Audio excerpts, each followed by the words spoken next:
War. You know, the thing that quote unquote everyone says they hate, but somehow never goes out of style? Here's the thing. While soldiers fight, some people behind the scenes are making straight bang.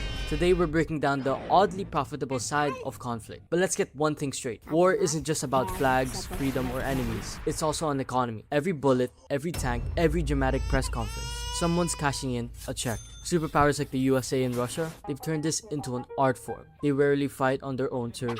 They pick spots, stir things up, and watch the money flow in. Allegedly, that is. Propaganda isn't just for cartoons anymore. Misinformation can be worth millions, especially in this day and age of information where you can get misled easily. Which is why we've partnered up with... I'm kidding, I know you want to skip though. But now that you're actually listening, before the bombs fall, there's already an inbuilt narrative used to serve the people who actually make the money. Countries mess with elections, mess with your data, and flood your feed with half-truths. Think of it like playing chess with TikTok edits. It's an insane analogy, but it's literally true. Old school wars were just about land. Today, now it's about resources, oil, rare minerals, and even insane political motives. You blow it up, rebuild it, and surprise, you're the one selling the materials. A quick example is Russia annexing Crimea. You break it, but then you build it. Reconstruction contracts can even make more money than the war itself. You ever heard of the military-industrial complex? Neither have I, but it's just a fancy phrase for such a simple idea. War makes companies rich. Really freaking rich. Fighter jets, drones, ammo, governments pay billions for this. And usually with your taxes. Lockheed Martin, Raytheon, Boeing, Palantir, these guys love tension. But peace? Just like Tony Stark said, they wouldn't have business without it. Stock prices go up when things go boom. And here's the twist. Your retirement fund could be in on it.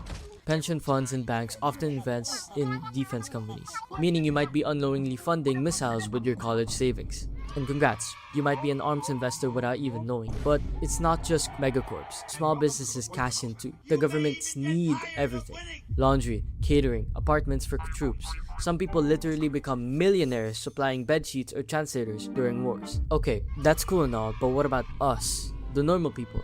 How does the regular civilian even touch this war economy without owning a weapons factory? It's simple. You follow the money flow. War spikes demand in defense stocks. Companies like Lockheed Martin, Raytheon, and Boeing. If you've got a retirement account or index fund, chances are you've already invested. Second thing is commodities. Oil and gas usually surge whenever there's conflict. Same with safe haven assets like gold. Smart traders ride these waves. And third, tech spillovers. A lot of wartime R&D becomes everyday tech later on. GPS, the internet, drones. Investors who back the right innovations early on win big once they go civilian.